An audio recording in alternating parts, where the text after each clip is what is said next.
নমস্কাৰ প্ৰতিদিন টাইমৰ সমূহ দৰ্শকক স্বাগতম জনাইছো আৰম্ভ কৰিছো আমাৰ আজিৰ অনুষ্ঠান অভিমত 2024 বৰ্ষৰ শেষৰটো অভিমত আজি আমি অনুষ্ঠিত কৰিছো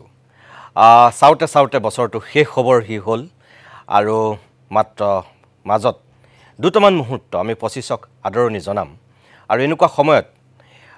আজি শেষৰটো অভিমত অনুষ্ঠান কৰিছো দুগৰাকী বিশেষ ব্যক্তিক লৈ যিহেতু আমাৰ ৰাজ্যখনত বিভিন্ন ৰাজনৈতিক ঘটনা প্ৰবাহে যোৱা কিছুদিন ধৰি এক প্ৰকাৰ ৰাজনীতি গৰম কৰি ৰাখিছে তেনেকুৱা সময়তে এই দুইগৰাকী ব্যক্তিক আজি আমি সন্মুখীকৈ বহুৱাইছো আৰু দুইগৰাকীয়ে দুটা বিশেষত্ব আছে দুটা প্ৰধান ৰাজনৈতিক দলৰ দুইগৰাকী প্ৰাক্তন সভাপতি আৰু অসমৰ দুইগৰাকী প্ৰাক্তন শিক্ষামন্ত্ৰীও আৰু অত্যন্ত দুইগৰাকী বাকপটু ব্যক্তি অসমৰ ৰাজনীতিত প্ৰাক্তন সভাপতি আৰু প্ৰাক্তন সাংসদ প্ৰাক্তন শিক্ষামন্ত্ৰী ৰিপুন বৰা ডাঙৰীয়া আজিৰ অভিমতৰ অতিথি মই বৰা ডাঙৰীয়াক অনুষ্ঠানলৈ স্বাগতম জনাইছো আৰু আনগৰাকী প্ৰাক্তন ভাৰতীয় জনতা পাৰ্টিৰ প্ৰাক্তন সভাপতি তথা বৰ্তমানৰ বিধায়ক সিদ্ধাৰ্থ ভট্টাচাৰ্যদেৱ মই আপোনাক অনুষ্ঠানলৈ স্বাগতম জনাইছো আপোনালোক দুইগৰাকীৰ লগত সাম্প্ৰতিক ৰাজনৈতিক যিখিনি আমাৰ ঘটনা প্ৰবাহ সেই সন্দৰ্ভত আজি অকমান কথা পাতিম আৰু তাৰ লগতে দলৰ সন্দৰ্ভতো আপোনালোকৰ নিজা দৃষ্টিভংগীখিনি আজি আপোনালোকে ব্যক্ত কৰিব পাৰিব মই প্ৰথমতে দৰ্শকসকলক দেখুৱাও যে শেহতীয়াকৈ অসমৰ ৰাজনীতিত মুখ্যমন্ত্ৰীৰ এটা বক্তব্যৰ পিছত এক প্ৰকাৰ বিতৰ্ক তুংগত উঠিছে আজি দিনটোতো আনকি ৰিপুন বৰাই ৰাজীৱ ভৱনত সংবাদমেল সম্বোধন কৰি ভাৰতীয় জনতা পাৰ্টিক প্ৰত্যাহ্বান জনাইছে মুখ্যমন্ত্ৰীক প্ৰত্যাহ্বান জনাইছে আনকি নৰেন্দ্ৰ মোদী অমিত শাহকো এক প্ৰকাৰ তেখেতে প্ৰত্যাহ্বান জনাইছে উত্তৰ বিচাৰি আৰু তাৰ আৰম্ভণি কৰিছিল মুখ্যমন্ত্ৰী হিমন্ত বিশ্ব শৰ্মাই কংগ্ৰেছক খুব চোকা ভাষাৰে সমালোচনা কৰি হিমন্ত বিশ্ব শৰ্মাই এদিনৰ পূৰ্বে কি কৈছিল মই অকণমান আপোনালোকক দেখুৱাই ল'ব বিচাৰোঁ কংগ্ৰেছে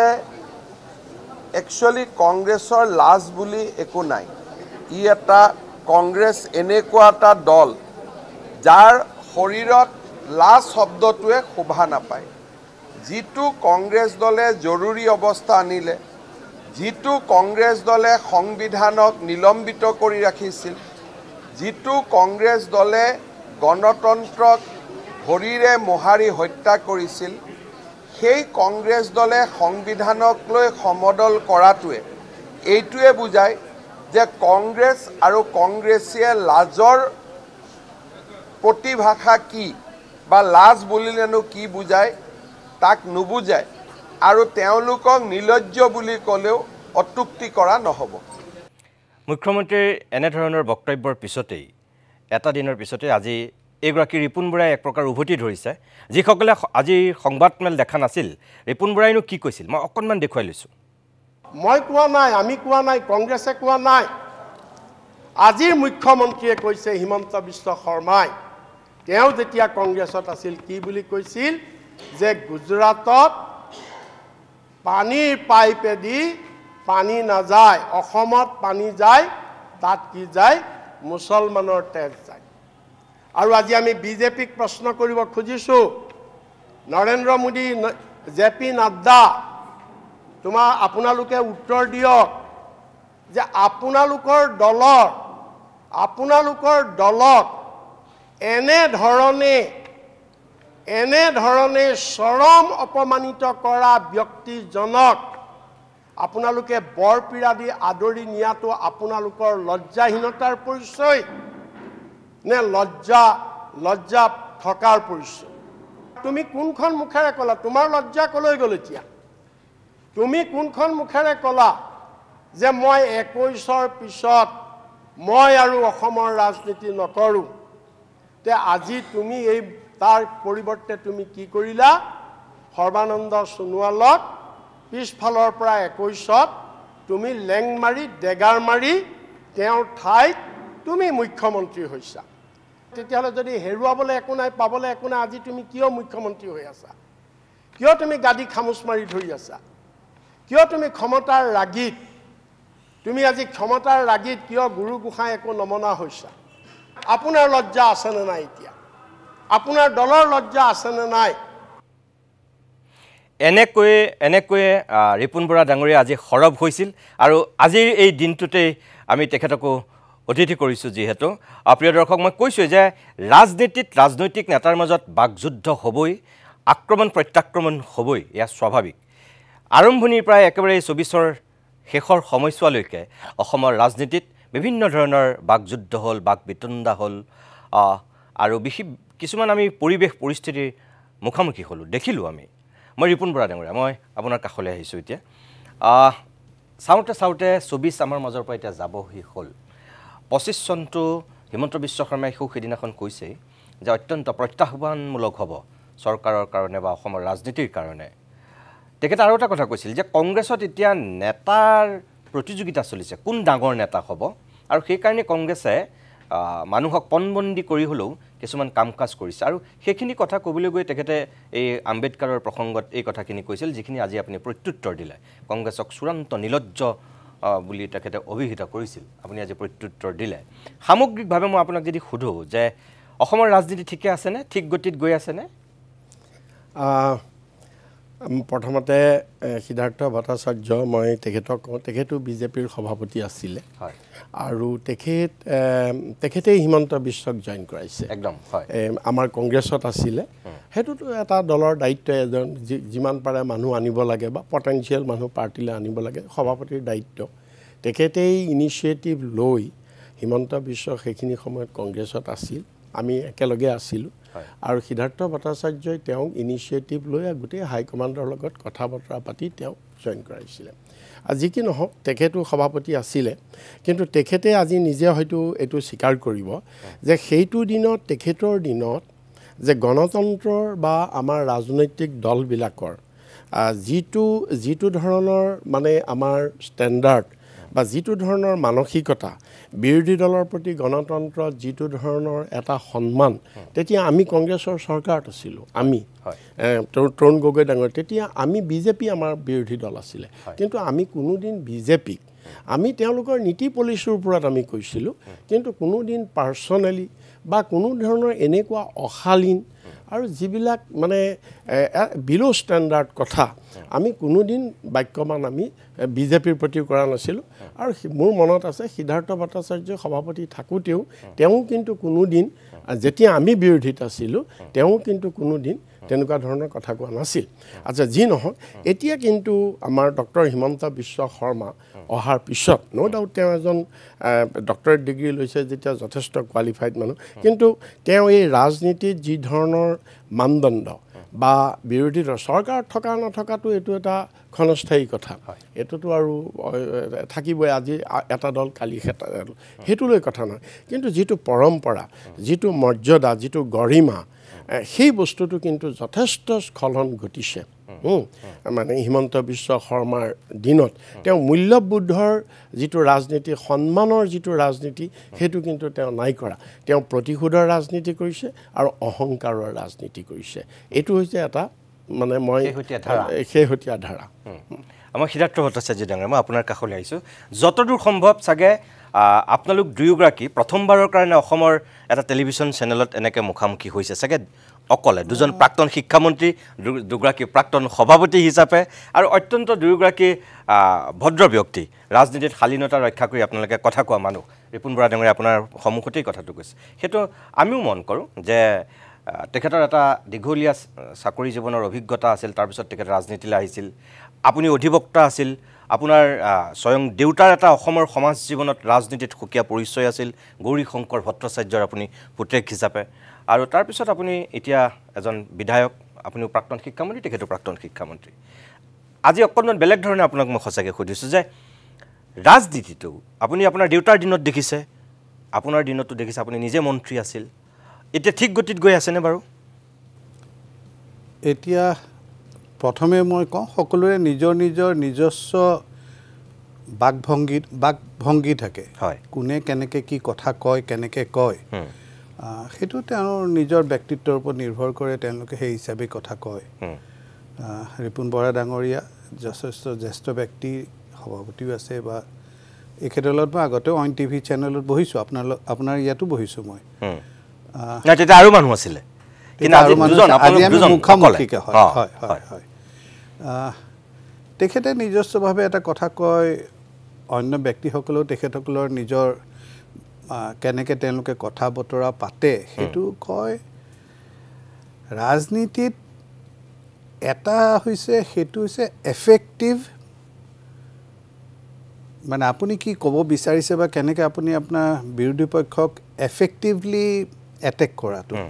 বুজিছোঁ আৰু that's A part of strategy আজি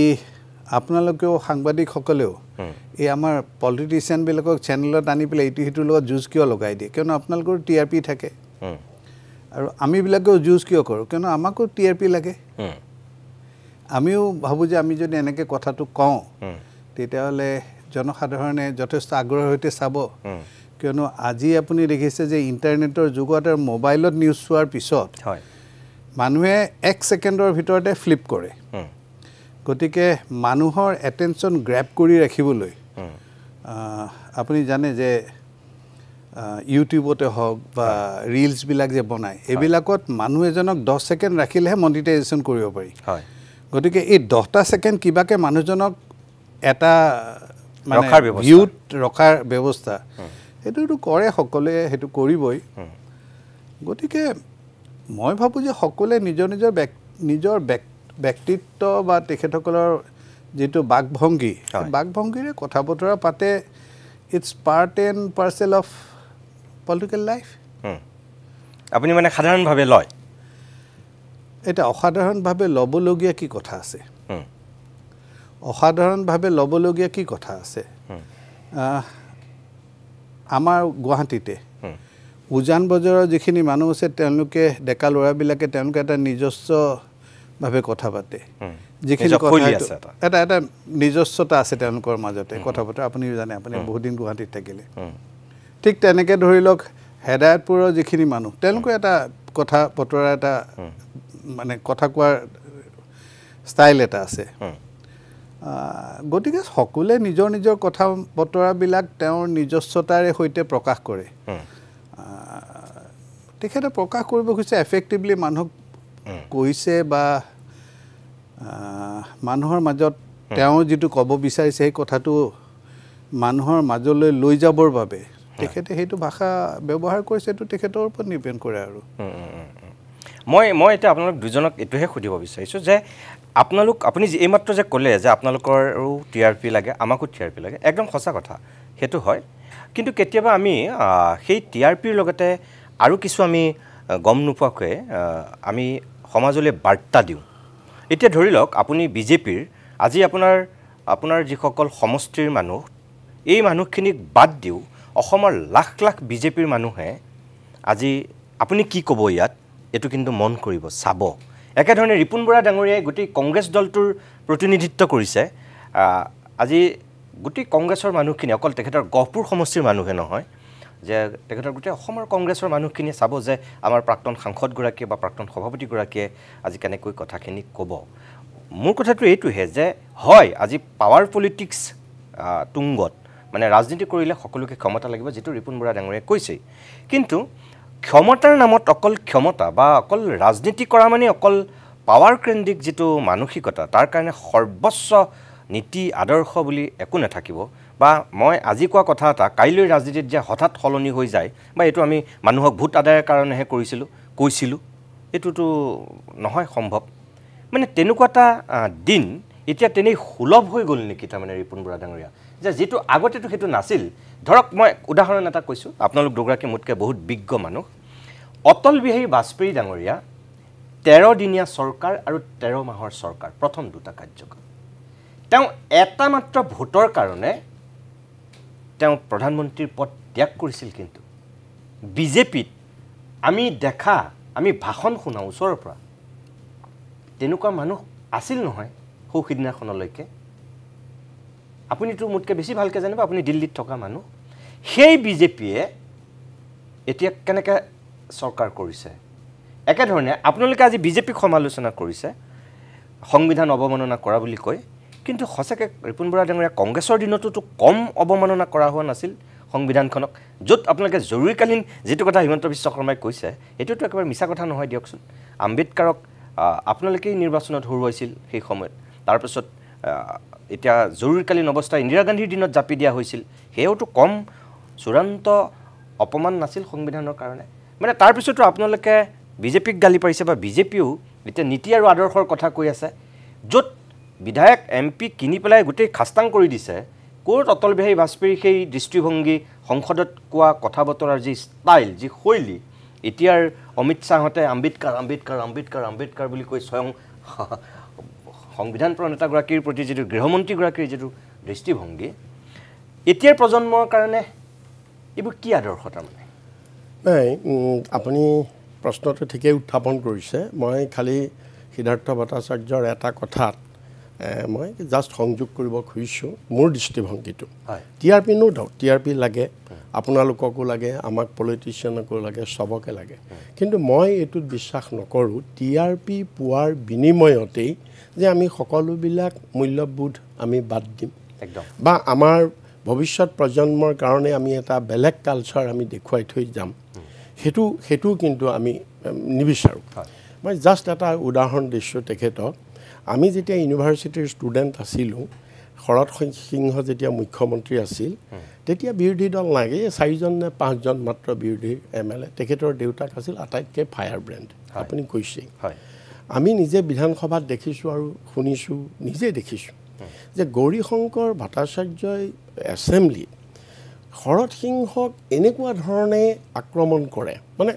এটা হেৰিয়াৰ মাজত একদম এটা ষ্টেণ্ডাৰ্ডৰ মাজত এটা মূল্যবৃদ্ধৰ মাজত আৰু আক্ৰমণ কৰাৰ পিছত দুইজনে আকৌ ওলাই আহি একেলগে চাহ খায় আকৌ ইজন সিজনৰ ঘৰলৈ যায় মই এটা কথা কৈছোঁ এই ধৰণৰ যিটো পৰিৱেশ মই আপোনাৰ লগত যোগ দিছোঁ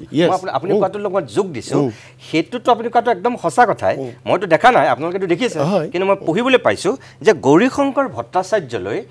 বিৰোধী দলপতি হিচাপে সেই সময়ত স্বয়ং মুখ্যমন্ত্ৰীয়ে নোট দিছিল শ্লিপ দিছিল যে এই বিষয়টোত ভট্টাচাৰ্যজী আপোনাৰ বক্তব্য কি মই জানিব বিচাৰোঁ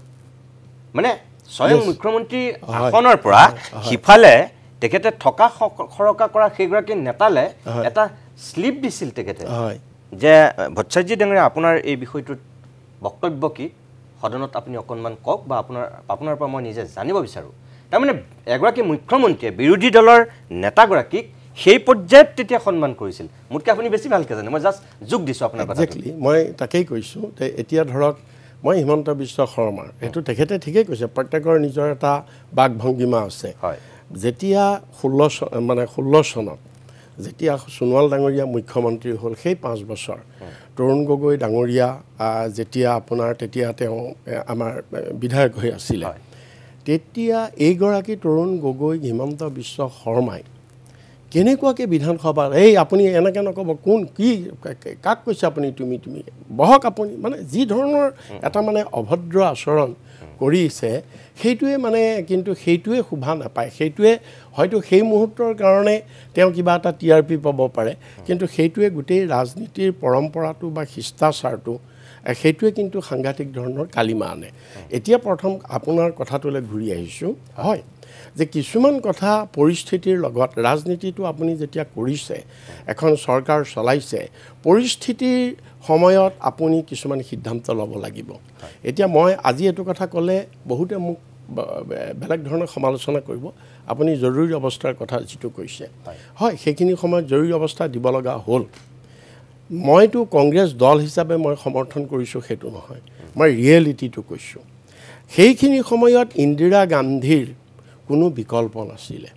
কিয় বিকল্প নাছিলে আপুনি পৰিৱেশ আপোনালোক হয়তো সৰু আমি ইউনিভাৰ্চিটিৰ ষ্টুডেণ্ট আমি দেখিছোঁ যিটো পৰিৱেশ হৈছিল চিভিল ৱাৰলৈ গৈছিলে ভাৰতবৰ্ষ সেইখিনি সময়ত আপোনাৰ চাৰিওপিনে আন্দোলন আৰু জয়প্ৰকাশ নাৰায়ণে পাটনাত ঘোষণা কৰি দিলে যে মিলিটাৰীসকল ওলাই আহিব লাগে CRPF পুলিচ বাহিনী কোনেও চৰকাৰৰ কথা শুনিব নালাগে বিদ্ৰোহ কৰিব লাগে এটা সাংঘাতিক ধৰণৰ এটা দেশখন একদম সাংঘাতিক এটা অস্থিৰতালৈ গুচি গৈছিল আৰু সেই অস্থিৰতাৰ পৰা সেইখিনি সময়ত নিয়ন্ত্ৰণ কৰিব নহ'লে হয়তো ক'ব নোৱাৰি হয়তো আমাৰ দেশত এটা মিলিটাৰী কুপ হৈ হয়তো আমাৰ গণতন্ত্ৰ শেষ হৈ গ'লহেঁতেন সেইটো সময়ত গতিকে সেইকাৰণেও সেই পৰিস্থিতিত কিছুমান সিদ্ধান্ত গতিকে সেইটো সময়ত ইন্দিৰা গান্ধীয়ে হয়তো সেই পৰিস্থিতিৰ তাগিদাত মোকাবিলা কৰিব ইয়েছ দেশৰ গণতন্ত্ৰ হয়তো ৰক্ষা কৰাৰ স্বাৰ্থতেই বা হয়তো এটা মিলিটাৰী কুপৰ পৰা দেশখনক বচাবৰ কাৰণেও হয়তো এটা জৰুৰী অৱস্থা দিব লগা হৈছিল হয়তো এইটো বিতৰ্ক হ'ব পাৰে বহুতে এইটো নামানিব পাৰে কিন্তু এইটো এটা পৰিৱেশ আছিল গতিকে সেইকাৰণে সব কথা নহয় ঠিক সেইদৰে এতিয়া ধৰক এতিয়া কোনে কিমান সংবিধানক সন্মান কৰিছে নাই কৰা সেইটো কথাৰে নহয় সেইটো কামেৰে হয় যেনেকৈ আজি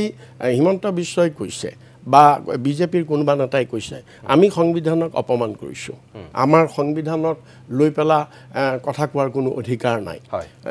আমাৰো আছে নহয় তেনেকৈ ক'বলৈ যুক্তি আমাৰো আছে কাৰণ যদি আমি কওঁ যে যেতিয়া যিদিনাখন 1949ৰ 26 নৱেম্বৰ যিদিনাখন কনষ্টিটিউৱেণ্ট এছেম্বলিত সংবিধান এডপ্ট কৰা হৈছে সেইদিনাখনেই ৰামলীলা গ্ৰাউণ্ডত প্ৰতিমূৰ্তি জ্বলোৱা সংবিধানখনে পুৰি পেলোৱা হৈছে যে আমি এখন সংবিধান নামানো পুৰি পেলোৱা হৈছে কোনে পুৰি পেলাইছিলে আজি যিসকল যি বিজেপি সংবিধান পুৰা হৈছিল আৰু মহাত্মা গান্ধী জৱাহৰলাল নেহৰু আম্বেদকাৰৰ প্ৰতিমূৰ্তি জ্বলাই দিয়া হৈছিলে কিন্তু আজি কিন্তু সেই সংবিধানতেই আজি বিজেপি চৰকাৰ হৈছে আজি আদবানীৰ কি আমাৰ অটল বিহাৰী বাজপেয়ীয়ে কওক বা তেখেতসকলৰ কথা নাহে এতিয়া নৰেন্দ্ৰ মোদী ডাঙৰীয়াই কওক আজি প্ৰধানমন্ত্ৰী আজি হিমন্ত বিশ্ব শৰ্মা মুখ্যমন্ত্ৰী হৈছে সেই সংবিধানৰ যোগেদি সেই সংবিধানক চুৱেই তেওঁলোকে শপত লৈছে বা দেশখন পৰিচালিত হৈছে গতিকে কথাবিলাক তেনেকুৱা সেইকাৰণে গোটেই বস্তুটো আপুনি নিৰপেক্ষভাৱে গোটেই কথাটো বিশ্লেষণ কৰিব লাগিব হয় মই আপুনি বুজি পাইছোঁ আপুনি পৰিস্থিতি সাপেক্ষে সেই সময়ত ইন্দিৰা গান্ধীয়ে তেনেকুৱা এটা স্থিতি লোৱা বুলি আপুনি কৈছে কিন্তু এতিয়া যিটো তেওঁ অমিত শ্বাহে যিটো বক্তব্য আম্বেদকাৰক লৈ দিলে সঁচাকৈ সেইটো আম্বেদকাৰক তেওঁ অপমান কৰিবৰ কাৰণে কৈছিলে বুলি আপোনালোকে যিধৰণে ভাবিছে তেওঁ সেইটো সঁচাকৈ আম্বেদকাৰৰ নাম যিমানবাৰ উচ্চাৰণ কৰা হৈছে যেনেকৈ লোৱা হৈছে তেওঁ চাগে একেতে যিটো কথা কৈছে যে সেইটো এটা অমিত শ্বাহৰ শৈলী হ'ব পাৰে ষ্টাইল সেইকাৰণে তেনেকৈ কৈছিলে দুটা বস্তু আছে এটা বাক্য কোৱাৰ লগে লগে এটা ভাষণ দিয়াৰ লগে লগে মানুহ এজনৰ বডি লেংগুৱেজটো কিছু কথা ৰিফ্লেক্ট কৰে মুখেৰে কোৱাৰ উপৰিও বডি লেংগুৱেজতে আপুনি যদি চাই যে যিটো সময়ত আমাৰ অমিত শ্বাহ ডাঙৰীয়াই ৰাজ্যসভাত কৈছিল সেই যদি গোটেই ফুটেজটো খুব ভালকৈ চাই তেওঁৰ মুখৰ ভংগীমা আৰু যিটো বডি লেংগুৱেজ আপুনি যিটো আছিলে সেইটোৱে কিন্তু তেওঁ আম্বেদকাৰক তুচ্ছ কৰি কৈছে যে তাৰমানে কি তোমালোকে আম্বেদকাৰৰ কথা কৈ আহি ফুৰিবলৈ আহিছে তোমালোকে কংগ্ৰেছে কি আম্বেদকাৰৰ কথা যদি ইমানবাৰ তোমালোকে আম্বেদকাৰ লৈছা ইমানবাৰ যদি ভগৱানৰ নাম ল'লাহেঁতেন তোমালোকে 7 জনম স্বৰ্গত মানে এটা নেগলেক্ট কৰি মানে হু ইজ আম্বেদকাৰৰ বিষয়ে ইমান ক'বলৈ ইমান চিঞৰিবলৈ কি দৰকাৰ এনেকুৱা ধৰণৰ তেওঁৰ গোটেই হেৰিটো গৈছে মিনিংটো গৈছে গতিকে বডি লেংগুৱেজৰ পৰা বা গোটেইটোৰ পৰা গতিকে সেইকাৰণেই এইটো সকলোৱে আপত্তি কৰিছে ঠিক আছে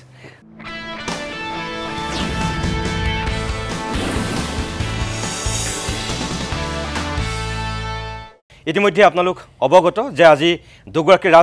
জ্যেষ্ঠ ৰাজনীতিক অভিমতৰ অতিথি বছৰৰ শেষৰটো আমি অভিমত কৰিছোঁ মই সিদ্ধাৰ্থ ভট্টাচাৰ্য ডাঙৰীয়া মই আপোনাৰ কাষলৈ আহিলোঁ ৰিপুণ বৰা ডাঙৰীয়াৰ পৰা যিখিনি কথা সুধিলোঁ বা শুনিলোঁ আপুনি তেখেতৰ বক্তব্যখিনি শুনিছে যিহেতু সন্মুখতেই আছে আপোনাক মই সুধিছোঁ এতিয়া যে সেই অটল বিহাৰী বাজপেয়ী লালকৃষ্ণ আদৱানীৰ বিজেপি আৰু এতিয়া নৰেন্দ্ৰ মোদী আৰু অমিত শ্বাহৰ বিজেপিৰ মাজত বা আগৰ ইন্দ্ৰমণি বৰা ৰাজেন গোহাঁই ৰমেন ডেকা সিদ্ধাৰ্থ ভট্টাচাৰ্যৰ বিজেপি আৰু এতিয়াৰ ভৱেশ কলিতা হিমন্ত বিশ্ব শৰ্মাহঁতৰ বিজেপিৰ মাজত সঁচাকৈ আকাশ পাতাল পাৰ্থক্য আহি গ'ল নেকি একেবাৰে অহা নাই কিয়নো আপুনি মন কৰিব যে ভাৰতীয় জনতা পাৰ্টিৰ যেতিয়া জন্মলগ্নৰে পৰা আমি কিছু মূল বিষয় আছিল যিবিলাকৰ ওপৰত ভাৰতীয় জনতা পাৰ্টিৰ গঠন কৰা হৈছিল আমি কাশ্মীৰত যিটো এটা দুখন দেশ দুখন পতাকা দুখন প্ৰধান হয় এইটো আমি তেতিয়াও আছিলে আমি এতিয়া আছিল আৰু এতিয়া আমি যেহেতু আমি সংখ্যাগৰিষ্ঠতা পাইছোঁ আমি কৰিব পৰা আমি কৰিছোঁ এইটো এনেকুৱা নহয় যে আমাৰ এইটো এই নতুনকৈ চিন্তাধাৰা ঠিক তেনেকৈ অন্যান্য ক্ষেত্ৰতো কওক ৰাম মন্দিৰৰ কথাই কওক বা অন্যান্য প্ৰসংগবিলাক কওক সেইবিলাকত আমাৰ যিটো চিন্তাধাৰা আছিল সেই চিন্তাধাৰাটো কিন্তু সলনি হোৱা নাই আমি সেই চিন্তাধাৰাটোক তেতিয়া কৰিব পৰা নাছিলোঁ এতিয়া কৰিছোঁ গতিকে এইটোত প্ৰাসংগিকতাটো কেতিয়াও হেৰুৱাই যোৱা নাই আৰু প্ৰাসংগিকতা কিন্তু একেই আছে দলৰ মূল যিটো তাত্ত্বিক যিটো চিন্তাধাৰাটোৰ পৰা কিন্তু আঁতৰি অহা নাই আৰু মই ভাবোঁ যে যিকোনো আপুনি এটা কম্পিউটাৰৰ এটা কম্পিউটাৰৰ ছফ্টৱেৰটো সকলোৰ বাবে প্ৰযোজ্য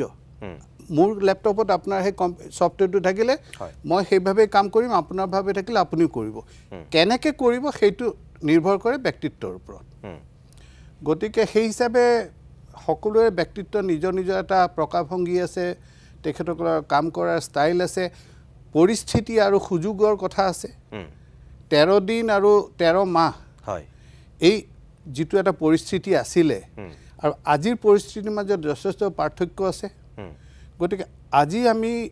আমাৰ যিটো সংখ্যাগৰিষ্ঠতাৰ পৰা আমি কামখিনি কৰিবলৈ সক্ষম হৈছোঁ গতিকে আমি কৰিছোঁ কিন্তু আমিতো ইছ্যুজৰ পৰা আঁতৰি অহা নাই আজি এখেতসকলে কথাই তেখেতসকলে সদায় কয় যে সমাজবাদী চিন্তাধাৰা ধৰ্মনিৰপেক্ষতা এতিয়া তেখেতে মোক কওকচোন বাৰু এই যে যিটো এমেণ্ডমেণ্ট অনা হৈছিলে সংবিধান ইমান কৰি আছে এইটো কেতিয়া অনা হৈছিলে এইটো কংগ্ৰেছৰ দিনত নহয় 1976ত 42nd এমেণ্ডমেণ্ট এণ্ড ৱেন দেৰ ৱাজ এ এমাৰ্জেঞ্চি তেতিয়াহ'লে আপুনি ধৰ্মনিৰপেক্ষতা আৰু ছেকুলাৰিজিমৰ কথা আনিবৰ ধৰ্মনিৰপেক্ষতা আৰু সমাজবাদী চিন্তাধাৰাৰ কথা আনিবৰ কাৰণে আপোনাক এমাৰ্জেঞ্চি লাগে নেকি আজি তেখেতে নিঃসন্দেহে তেখেতে কংগ্ৰেছ দলক প্ৰতিনিধিত্ব কৰি আহিছে গতিকে তেখেতে কংগ্ৰেছৰ যিখিনি ভুল ত্ৰুটি আছে সেই ভুল ত্ৰুটিখিনিক তেখেতে হোৱাইট ৱাছ কৰিব চেষ্টা কৰিব স্বাভাৱিক কথা মোৰ দলে যদি কিবা এটা কৰে ময়ো সেইটো ডিফেণ্ড কৰিবলৈ চেষ্টা কৰিম এটা যুক্তি তৰ্কৰে কথাখিনি ক'ব পাৰিম চেষ্টা কৰিম মানে কৰিছে আপুনি মই কৰিছোঁ মই এইকাৰণে কৰিছোঁ যে কিয়নো সেইখিনি মোৰ অধিকাৰ আছে আৰু সেইখিনি মোৰ কৰাৰ প্ৰয়োজনীয়তা আছে একদম কিন্তু তাতে মই আপোনাক সুধিম মই এতিয়া মই কৈ লওঁ শেষ কৰি লওঁ সেই প্ৰয়োজনীয়তা আছিল কিহৰ কাৰণে সেই প্ৰয়োজনীয়তা আছিল যে আমাৰ এটা যে চিন্তাধাৰা আছে এই চিন্তাধাৰাটোক আমি ৰূপায়িত কৰিবলৈ যিখিনি কাৰ্যপন্থা ল'ব লাগে সেই কাৰ্যপন্থাখিনি লোৱা হৈছে আৰু সেইটো নিঃসন্দেহে তেখেতসকলৰ ৰাজনৈতিক স্বাৰ্থৰ পৰিপন্থী আৰু তেখেতসকলে সমালোচনা কৰিছে সমালোচনা কৰাৰ অধিকাৰ তেখেতসকলৰ আছে আৰু যিহেতু ৰাইজে আমাক মতাধিকাৰৰ মাজেৰে আমাক তেখেতসকলে এই যিখিনি পৰিৱৰ্তন আনিবলৈ বিচৰা হৈছে পৰিৱৰ্তন আনিবৰ বাবে আমাক ক্ষমতা দিছে গতিকে আমি সেই ক্ষমতা সদব্যৱহাৰ কৰিছোঁ একদম ঠিক কথা আপুনি এইখিনিলৈকে ঠিক কথা কৈছে কিন্তু মোৰ প্ৰশ্নটো আছিল যে বাজপেয়ী আৰু আদৱানীৰ বিজেপি বা শ্যামাপ্ৰসাদ মুখাৰ্জীহঁতৰ কথা মই নকলোৱেই এতিয়াৰ বিজেপিৰ মাজত বা নৰেন্দ্ৰ মোদী অমিত শ্বাহৰ মাজত পাৰ্থক্যৰ কথা মই যিটো আপোনাক কৈছোঁ মোৰ কথাটো আছিল এনেকুৱা যে এটা ভোটৰ কাৰণে বাজপেয়ীয়ে প্ৰধানমন্ত্ৰীৰ পদ ত্যাগ কৰিছিল আৰু সংসদত যিটো ভাষণ দিছিল আপোনালোক দুয়োগৰাকীৰ চাগে জ্যেষ্ঠ ৰাজনীতিক হিচাপে মনত আছে ইণ্টাৰনেটত চালে আপুনি পাব মই চাবলৈ বাদেই দিয়ক মই তেতিয়াৰ ভাষণটোৰ কথাই মই কৈছোঁ যে অটল বিহাৰী বাজপেয়ী পৰাজয় হৈছে আজি কিন্তু দেশৰ গণতন্ত্ৰৰ জয় হৈছে বাজপেয়ীৰ বক্তব্য আছিল নিজে প্ৰধানমন্ত্ৰীৰ পদ ত্যাগ কৰি মই এটা ভোট মই বেকাকে আদায় কৰিব পাৰিলোহেঁতেন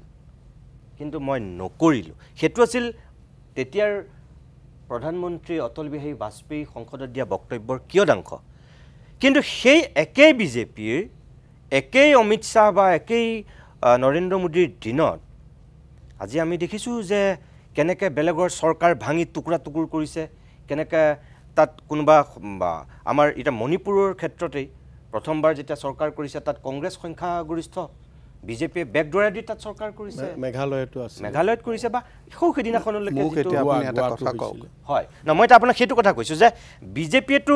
পাৱাৰৰ কাৰণে নীতি আদৰ্শ কেতিয়াও ইমান বিসৰ্জন দিয়া নাছিল এটা তেওঁলোকে ভাৰতীয় সংস্কৃতি সভ্যতাৰ কথা কয় এটা আদৰ্শ ধৰি ৰাখিব বিচাৰিছিল কংগ্ৰেছৰ সেই বেয়া দিশবিলাকতকৈ বিজেপি এটা কঠোৰ নীতি শাসনৰ মাজত থাকিব বিচাৰিছিল যিটো বাজপেয়ীহঁতে গোটেই ভাৰতবাসীক স্বপ্ন দেখুৱাইছিল সেই স্বপ্নটোৰ কথা মই আপোনাক কৈছোঁ যে পৰৱৰ্তী সময়ত ক্ষমতাৰ কাৰণেই বিজেপিয়ে জানো সম্পূৰ্ণৰূপে নীতি আদৰ্শ বৰবাদ কৰি দিয়া নাই আপুনি যেটো কথা কৈছে মই মানো যে 370 ক্ষেত্ৰত বিজেপিৰ যেটো স্থিতি আছিল হেতু এটা শাসন পাইছে হেতু বিজেপিয়ে কৰি দেখুৱাইছে 3 তালাকৰ ক্ষেত্ৰত যেটো আপোনালোকৰ স্থিতি আছিল হেতু কৰি দেখুৱাইছে ৰাম মন্দিৰ নিৰ্মাণ কৰিম বুলি কোন কাহানি বাই বিজেপিয়ে প্ৰতিজ্ঞা কৰিছিল বা দেখুৱাই দিছিল ভাৰতৰ জনতাক সপোন ৰাম মন্দিৰ নিৰ্মাণ কৰি দেখুৱাইছে হেখিনি মই মানো মোৰ উত্তৰটো দিব দিয়ক আপুনি হয় মোৰ কথাটো হৈছে কোনোবাই যদি মোৰ চিন্তাধাৰাৰ দ্বাৰা উদ্ভিতিত হৈ হয় তেখেতসকলে যদি মোক যোগদান কৰিব খোজে হয় তেতিয়াহ'লে মই তেখেতসকলক কম নেকি যে নাই নাই আপুনি নাহিব মোৰ তাত তেখেতসকলৰ নীতি আদৰ্শ যদি ইমানেই শক্তিশালী ইমানেই আকৰ্ষণীয় তেতিয়াহ'লে তেখেতসকলৰ এই যিসকল সদস্য এই সদস্যবিলাকে কিয় ভাৰতীয় জনতা পাৰ্টিত যোগদান দিব আহিছে আমিতো কাকো ধৰি মেলি লৈ অহা নাই মণিপুৰৰ কথা কৈছে আপুনি মণিপুৰৰ যিখিনি বিধায়ক তেখেতসকলো নিৰ্বাচিত ব্যক্তি আছিল যেনেকৈ আজি হয়তো যিসকলে তেওঁলোকৰ সমালোচনা কৰে তেওঁলোক হয় গতিকে তেওঁলোকে যদি নিজৰ একোজন প্ৰাপ্তবয়স্ক মানুহে নিজৰ ৰাজনৈতিক যিটো মতবাদ বা যিটো তেওঁলোকৰ চিন্তাধাৰা সেই চিন্তাধাৰাটো যদি বিজেপিৰ মাজত প্ৰতিফলিত হোৱা দেখা পায় আৰু তেওঁলোকে সেই বিজেপিত যোগদান দিবলৈ খোজে তাত আমাৰ কি অসুবিধা আছে চুৰ ডকাইত লম্পট তেতিয়া বিজেপিলৈ আহিব বিচাৰিলে চুৰ ডকাইত লম্পট বুলি আপুনি গোটেই বিধায়কবিলাকক আপুনি তুলুঙা কিয় কৰিছে উপলুঙা কিয় কৰিছে নাই কোৱা মই কৈছো যে বিজেপিয়ে সবলে সব বিজেপিৰ আদৰ্শৰ প্ৰতি সব ধাবিত হ'ল বুলিয়ে আপোনালোকে চুৰ ডকাইত লম্পটকো আদৰি ল'ব নেকি মই হেতু সুধিছো যেতিয়া ৰত্নাকৰৰ পৰা বাল্মীকি হৈছিল আপুনি কি ৰামায়ণখন নপঢ়াকে আছে নেকি পঢ়িছো তেনেহ'লে কিন্তু আপুনি এটা কথা মনত ৰাখিব এজনেই ৰত্নাকৰ আছিল এতিয়া বহুত মানুহ হৈছে বহুত মানুহে যদি হেনেকুৱা ধৰণৰ চিন্তাধাৰা আগবাঢ়ি আহিছে তাত কি বেয়া হেতুকে কলো আপোনাক যে আপুনি ৰত্নাকৰ বাল্মীকিৰ লগত তুলনা নকৰিব কিয় নকৰিম বাল্মীকি এজনেই ৰত্নাকৰ এজনেই তাৰ পিছত আৰু ৰত্নাকৰ ওলোৱা নাই আৰু আপুনি ৰামায়ণ দ্বিতীয়খন দেখা নাই নাই ৰামায়ণ ওলোৱা নাই এইটো এটা মই উদাহৰণ দিছোঁ আপুনি সেই উদাহৰণটোকে আপুনি উকিলৰ নিচিনাকৈ কথা ঘূৰাব ধৰিছে সেইটো নকৰিব মই যিটো কৈছোঁ সেই কথাটো হৈছে যে প্ৰত্যেকজন মানুহৰ নিজৰ এটা চিন্তাধাৰা আছে হয় আৰু সেই চিন্তাধাৰাৰে কোনোবাই যদি অনুভৱ কৰে যে মই মোৰ সমাজৰ প্ৰতি যিখিনি কৰণীয় সেইখিনি মই এই ৰাজনৈতিক দলটোত গৈ মই কৰিব পাৰিম তাৰমানে আপুনি এইটো ক'ব বিচাৰিছে বাজপেয়ী দিনত সেইটো আদৰ্শ নীতি আছিল কিন্তু এতিয়া আৰু সেই দিন নাই সেই ৰামো নাই সেই অযোধ্যাও নাই নাই আপুনি মোৰ কথাটো ঘূৰাই কৈ আছে বাজপেয়ীৰ দিনত তেখেতসকলে সেনেকুৱাকৈ কোনোবা এজন আহিব খোজা নাছিলে বা অহা নাছিলে গতিকে তেখেতে কৈছে যে মই বক্ৰ পথৰে আনিব পাৰোঁ কিন্তু মই অনা নাই এতিয়া মানুহে যদি স্বেচ্ছাৰে তেখেতসকলে ভাৰতীয় জনতা পাৰ্টিক যোগদান দিব খোজে তা আমি কি তেওঁলোকক কম নেকি যে নাই আপোনালোক নাহিব আহিলে আমাৰ নামত বদনাম হ'ব আৰু দ্বিতীয় কথা হৈছে যে আমি জেনেৰেলাইজ কৰি সকলোৱে চুৰ ডকাইত লম্পটৰ উদাহৰণটো মই অন্য দলতো দিব পাৰোঁ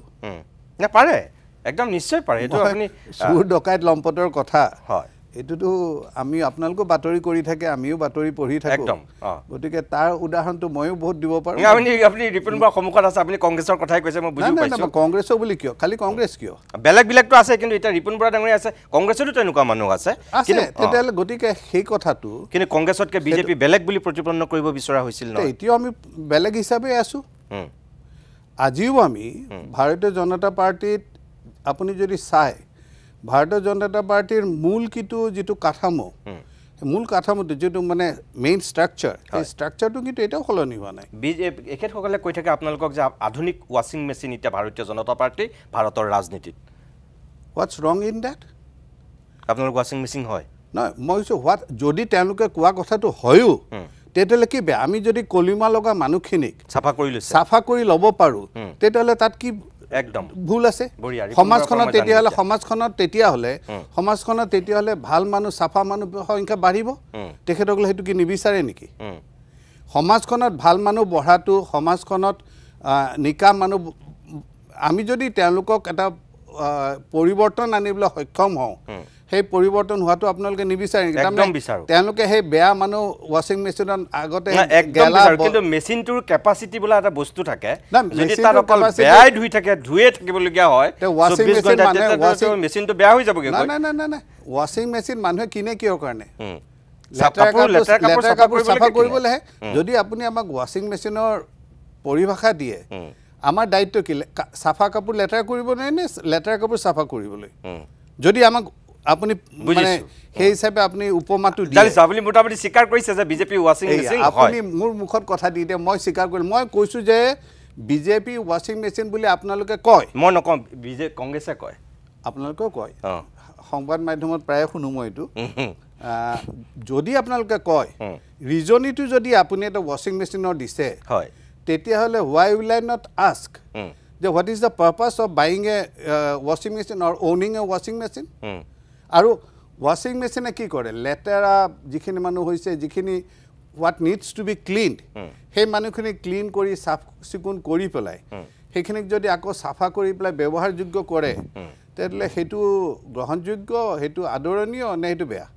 সেইটো ভাল কিন্তু তাতে কিন্তু এটা থাকি যায় কিন্তু মই কম কিন্তুটো ক'ব লাগিব এইকাৰণে ক'ব লাগিব যে সেই মেচিনবিলাক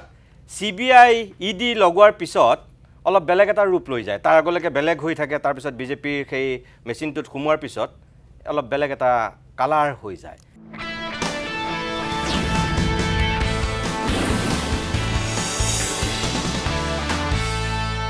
দুগৰাকী জ্যেষ্ঠ ৰাজনীতিক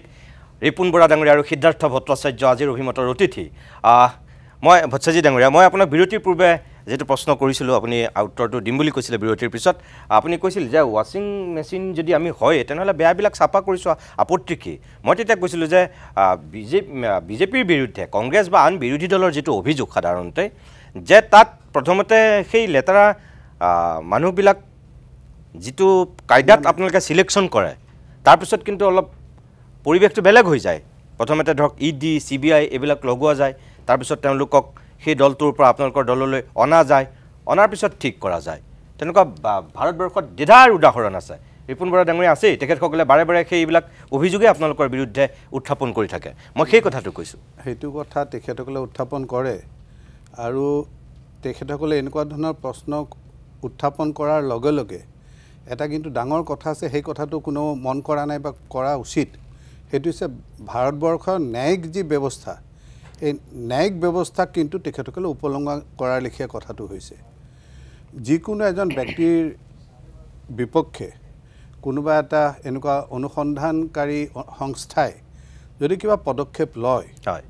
সেই পদক্ষেপটো পৰৱৰ্তী সময়ত যেতিয়া কোৰ্টত যায় কোৰ্টত বেইলৰ কাৰণে যায় বা অন্যান্য ক্ষেত্ৰত যায় যদি ন্যায়িক ব্যৱস্থাত তেখেতসকলক বেইল দিয়া নাই বা দোষী সাব্যস্ত কৰা হৈছে তাৰ বাবে বিজেপি কেনেকৈ দোষী হ'ব তাৰ কাৰণে বিজেপি কেনেকৈ দোষী হ'ব তেখেতসকলে কিয় পাহৰি যায় যে লালু প্ৰসাদ ডাঙৰীয়াক তেখেতসকলৰ সময়তেতো CBI এৰেষ্ট কৰি পেলাই হেৰি কৰিছিলে গতিকে তদন্তকাৰী সংস্থাবিলাকৰ নিৰপেক্ষতা বা তেখেতসকলৰ ভূমিকাৰ সম্পৰ্কে স্বাভাৱিকতে তেখেতসকলে প্ৰশ্ন কৰিব কৰা উচিতো আৰু কৰাত সেইটো কোনো আপত্তিজনকো নহয় কিন্তু কথাটো হৈছে যে সেইটো সম্পূৰ্ণ এটা বেলেগভাৱে কথাটো কোৱাটো এই ন্যায়িক ব্যৱস্থাটোৰ প্ৰতি কিন্তু ভেঙুচালি কৰা লেখীয়া হয় কিয়নো আপোনাক মই এটা কথা কওঁ মাজতে আপ দলৰ দিল্লীৰ যিটো আবকাৰী বিভাগৰ যিটো এটা দুৰ্নীতি সেইটো লৈ পেলাই আপোনালোকে দেখিছে একেবাৰে ট্ৰায়েল কোৰ্টৰ পৰা সুপ্ৰিম কোৰ্টলৈকে তেওঁলোকৰ যিবোৰ আবেদন আছিল বেইলৰ আবেদন প্ৰত্যেকটো ৰিজেক্ট হৈছে যাৰ কাৰণে কেজুৱেল দীৰ্ঘ সময় জেলত থাকিব লগা হৈছে এতিয়া সেইটোত বিজেপিয়েতো আদালতক কোৱা নাই যে নহয় তোমালোকে এইটোৱে কৰিব লাগিব তেখেতসকলৰ সেইটো অভিযোগ নেকি ঠিক আছে আৰু দ্বিতীয় কথা মোক আৰু এটা কথা কওক এইটো কথা প্ৰাসংগিক কাৰণে মই সুধিছোঁ যে তেখেতসকলে প্ৰায় EVM লৈ পেলাই যথেষ্ট সৰব হয় এই যে যোৱা উপনিৰ্বাচনবিলাকত প্ৰিয়ংকা গান্ধী যে জিকি আহিলে কেৰালাৰ পৰা EVMৰ মাধ্যমেৰে জিকি আহিছে তেতিয়া কি সেই EVMটো মানে ভাল আৰু বাকীবোৰ বেয়া এনেকুৱা ধৰণৰ যুক্তি কি গ্ৰহণযোগ্য হ'ব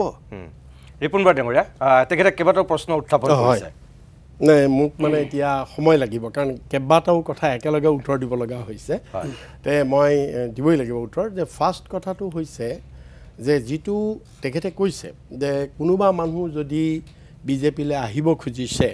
আমাৰ দলক ভাল পায় যে আমি কিয় নল'ম ফাইন সেইটো লৈ কুৱেশ্যনটো অহা নাই কুৱেশ্যনটো আহিছে যে কনষ্টিটিউশ্যনক অৱমাননা কৰি মানে এক্সাম্পলটো আহিছে মেঘালয়া আৰু গোৱা এই তিনিওখন ৰাজ্যত মই এইবাৰৰ কথা কোৱা নাই আগৰবাৰ ইলেকশ্যনত আপোনালোকে জানে যেতিয়া কনষ্টিটিউশ্যনে কি কৈছে কনষ্টিটিউশ্যনে কৈছে যে গভৰ্ণৰে চৰকাৰ গঠন কৰিবলৈ লাৰ্জেষ্ট পাৰ্টিক অনুমতি দিব লাগে লাৰ্জেষ্ট পাৰ্টিকটো নামাতিলে তেতিয়া তাত নামাতি তেওঁলোকে ডিলেইং টেকটিক্স কৰিলে যিটো প্ৰভিজন আছিলে যে ইমান দিনৰ ডিলে কৰি দিয়াৰ মিনিংটো কি ডিলে কৰি দিয়াৰ মিনিংটোৱে হৈছে যাতে সেই ডিলে পিৰিয়ডৰ ভিতৰত তেওঁলোকে যাতে হৰ্চ ট্ৰেডিং কৰি মেনেজ কৰিব পাৰে আৰু সেইটো হৈছে নাম্বাৰ 1 গতিকে আমি সেই কথাটোৰ ওপৰত আহিছে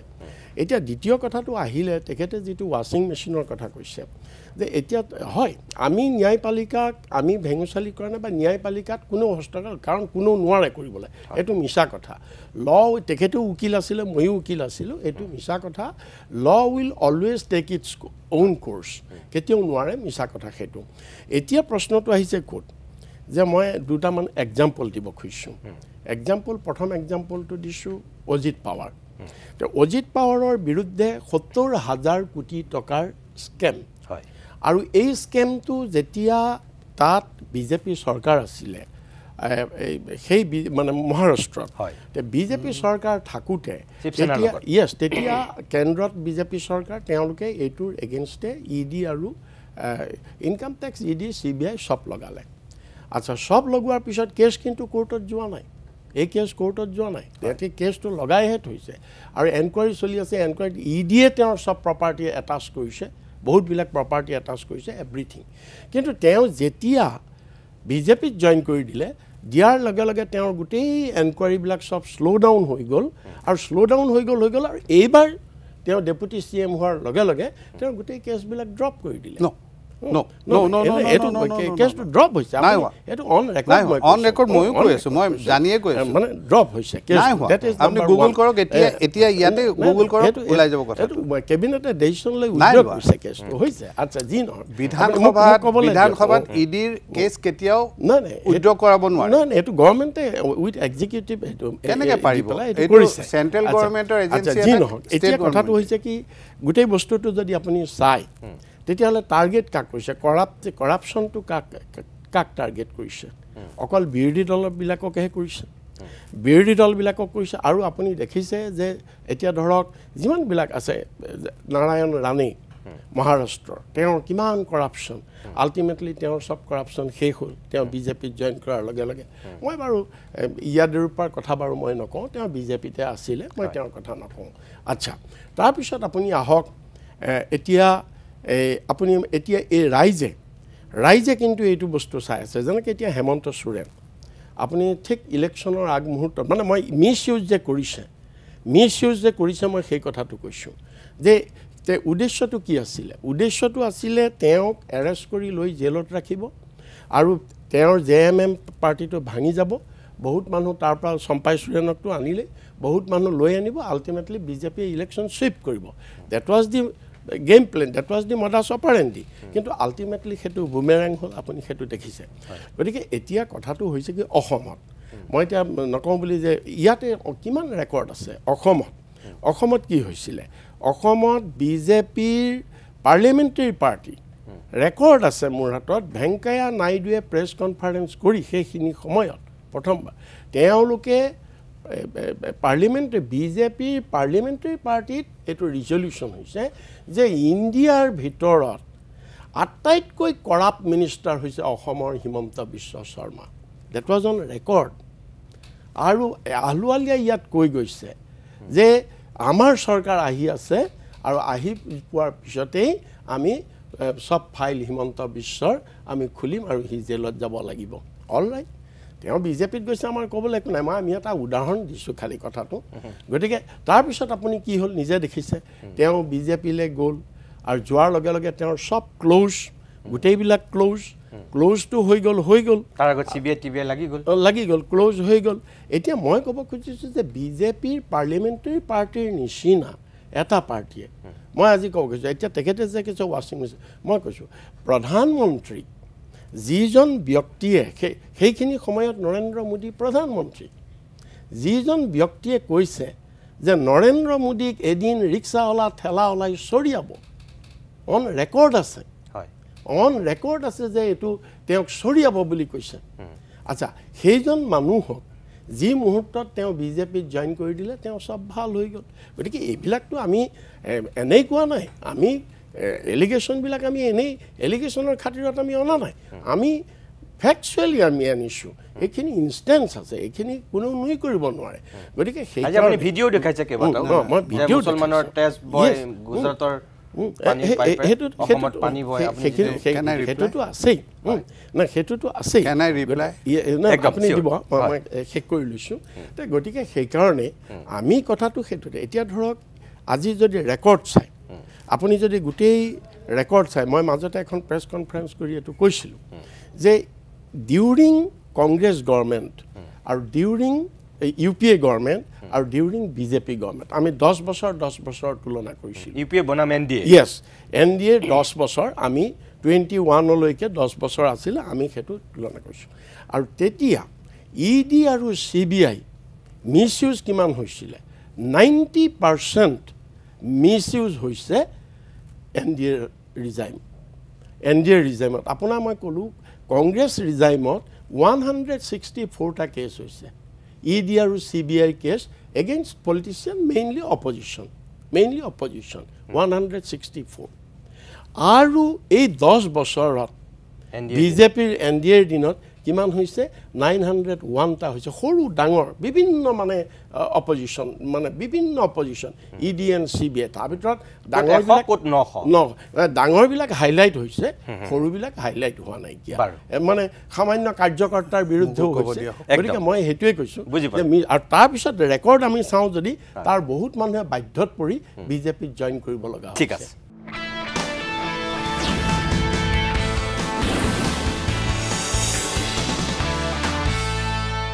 আপুনি তেখেতৰ যিখিনি প্ৰত্যুত্তৰ আপুনি দিয়ক প্ৰথমতে তেখেতে কিছু ভিডিঅ' ক্লিপিং দেখাইছে কিছুমান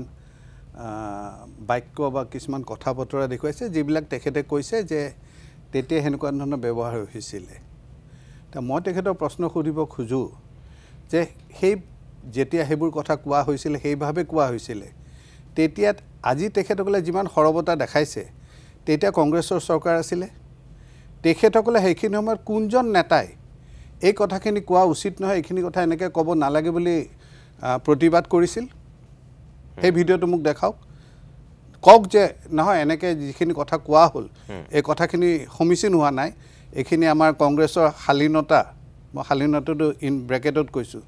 এইটো ভংগ কৰিছে এনেকুৱা ধৰণৰ এটা মোক দেখুৱাওক যে অমুকজন নেতাই কৈছিলে তৰুণ গগৈয়ে কৈছে না না এইটো নকবা এনেকৈ ক'ব নাপায় এনেকুৱা ধৰণৰ এটা মোক কৰবাত দেখুৱাওক দৃষ্টান্ত আপোনালোকৰ দিনত ক'লে ভাল ভাল আমাৰ দিনত কৰিলে কাল সেইটোতো কথা হ'ব নালাগে আপোনালোকৰ দিনত এই যিভাৱে কোৱা হৈছিলে আজি আপোনালোকে কৈছে এইখিনি খুব অন্যায় আছিলে বেয়া কথা এইবোৰ ক'ব নাপায় তেতিয়া কিয় কোৱা নাছিলে আপোনালোকে তেতিয়াতো খুব হাত চাপৰি বজাই পেলাই আপোনালোকে তেখেতৰ বাহবা লৈছিলে গতিকে সেই কথাটো চিন্তা কৰিব লাগিব আমি যুক্তিৰ ক্ষেত্ৰত যদি আমি চাওঁ তেতিয়াহ'লে সদায় গোল পোষ্ট খেল আৰম্ভ হোৱাৰ পিছত গোল পোষ্ট কিন্তু সলনি নহয় একেই থাকে হাফ টাইমৰ পিছতহে সলনি হয় হাফ টাইমৰ পিছতো গোল পোষ্ট সলনি নহয় সাইড সলনি হয় মই সেইটো কথা কৈছো সাইড সলনি হয় কোনোবাই যদি এতিয়া এইফালে খেলিছে পিছলৈ লেফটত যাব তে সেই হিচাপে যদি কথাখিনি চাওঁ তেতিয়াহ'লে তাত মইতো তেনেকুৱা ধৰণৰ কোনো হেৰি পোৱা নাই কিয়নো তেখেতসকল তেতিয়া নীৰৱ আছিল ঠিক আছে ৰিপুন বৰা ডাঙৰীয়া কথাটো এতিয়া এনেকুৱা নেকি যে ওপৰলৈ থোৱালে নিজৰ গাঁতি পৰে নাই সেইটো নহয় কথাটো হৈছে কি এইটো এটা প্ৰভাৱ আছে সেইটো বেলেগ কথা কিন্তু মই কৈছোঁ সিদ্ধাৰ্থ ভট্টাচাৰ্যই যিটো এতিয়া কৈছে সেইটোৰ লগত এইটোৰ সম্পৰ্ক নাই কিয় নাই নাই এক মিনিট আমি এই কথাটো অহা নাই আমি কৈছোঁ যে যিটো এলিগেশ্যন যিবিলাক আপোনালোকৰ দলে যি সাংঘাতিক ধৰণৰ এলিগেশ্যন দিছে যে আমেৰ চৰকাৰ আহিলে আমি জেলত ভৰাম অমুকক জেলত ভৰাম তমুকক জেলত ভৰাম অমুকৰ ফাইল এইখিনি আছে মই কৈছোঁ সেইখিনি এতিয়া ক'লৈ গ'ল সেইখিনি আপোনালোকৰ চৰকাৰ এই মানুহজন জইন কৰাৰ পিছত সেইখিনি কিয় বন্ধ হ'ল মই এই কথাটো কৈছোঁ গতিকে সেইটোৱে এটা ইনষ্টেঞ্চ হ'লে বেলেগ কথা এইটোৱে গোটেই বস্তুটো এটা মানুহৰ এইটো এটা পাৰচেপশ্যন হৈ গৈছে যে আপোনালোকে machinery ED CBI machinery misuse কৰিছে এগেইনষ্ট অপজিশ্যন নিজৰ পলিটিকেল গেইনৰ কাৰণে আপোনালোকে মিছ ইউজ কৰিছে এইটো আপুনি অস্বীকাৰ কৰিব পাৰে আপুনি অস্বীকাৰ কৰিব পাৰে ইয়েছ ভাৰতবৰ্ষৰ মানুহে এইটো কেতিয়াও অস্বীকাৰ নকৰে এক মানে আপুনি কৈছে ইয়াৰ আগতে আপুনি কৈছিলে যে আমাক ৰাইজে মেণ্ডেট দিছে বহুমত পাইছোঁ আমি চৰকাৰ গঠন কৰিবলৈ এইবাৰ কিন্তু সেইটো ফেক্সুৱেলি ডেট ইজ নট কাৰেক্ট আপোনালোকক ভাৰতবৰ্ষৰ ৰাইজে এইবাৰ বহুমত নাই দিয়া আপোনালোকক কাৰণ আপোনালোকৰ আজি নীতিশ কুমাৰ আৰু যদি চন্দ্ৰবাবু নাইডু নহয় আপোনালোকে চৰকাৰ কৰিব নোৱাৰে আজি এতিয়াও টেনশ্যনত এভৰিডে আপোনালোক টেনশ্যনত আছে এই দুজনক কেনেকৈ পূজা কৰি আমি সন্তুষ্ট কৰি ৰাখিব পাৰোঁ আৰু আপোনালোকে বিগিনিঙতেই কৈছিলে আমাক 400 সিট এইকাৰণে লাগে যে আমি সংবিধান সলনি কৰিম আমি ধৰ্ম নিৰপেক্ষতা ইয়াৰ পৰা আমি উঠাই দিম এখন ধৰ্ম নিৰপেক্ষতাটো ইয়াত থাকিব নোৱাৰিব আমি কাৰণ আপুনি কৈছে ইমাৰ্জেঞ্চিৰ সময়ত সংশোধন কৰি ইয়াক ভৰোৱা হৈছিলে আমি উঠাই দিম গতিকে আল্টিমেটলি ভাৰতবৰ্ষৰ ৰাইজে সেইটো বুজি পালে আৰু সেইকাৰণে আপোনালোকক সংবিধান সংশোধন কৰিব পৰা 2/3 মেজৰিটি আপোনালোকক নিদিলে আপোনালোকক সেইকাৰণে নিদিলে গতিকে আপোনালোকক ৰাইজে ইন এ চেঞ্চ গভৰ্ণমেণ্ট কৰিছে চিষ্টেমৰ মাজত আপোনালোকে গভৰ্ণমেণ্ট কৰিছে বাট ইন এ চেঞ্চ ভাৰতবৰ্ষৰ ৰাইজে আপোনালোকক এইবাৰ ৰিজেক্ট কৰিছে একদম শেষ বাক্য মই খালি এটা কথাই কওঁ তেখেতে বাৰম্বাৰ কৈছে কোন ব্যক্তিৰ ক্ষেত্ৰত কোনটো কেছ উঠোৱাইছে এটা মোক জাষ্ট ফেক্ট কওক যে অমুকটো কেছ অমুকৰ আছে আপুনি হিমন্ত বিশ্ব শৰ্মাৰ কথা কৈ আছে হিমন্ত বিশ্ব শৰ্মাৰ কোনটো কেছ উইথড্ৰ কৰা হৈছে কোনটো কেছ উইথড্ৰ কৰা হৈছে এটাটো ক'ব নহয় যে কেছ নাম্বাৰ অমুকটো আছিলে এই অমুক নম্বৰ কেছটো উইথড্ৰ কৰা হৈছে কোনটো কেছ উইথড্ৰ কৰা হৈছে সেইটোতো কওক আপোনালোকে উইথড্ৰ কৰিছে বুলি কৈ থাকিলে নহ'ব নহয়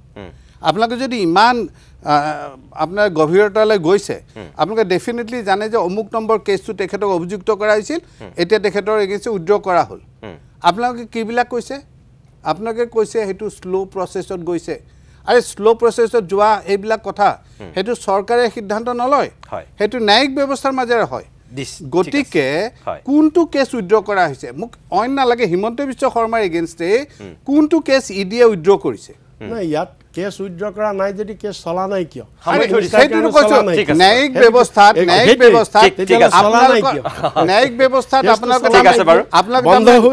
তাৰমানে আপোনালোকে ক'ব খুজিছে যে ন্যায়িক ব্যৱস্থা ভাৰতবৰ্ষৰ সঠিক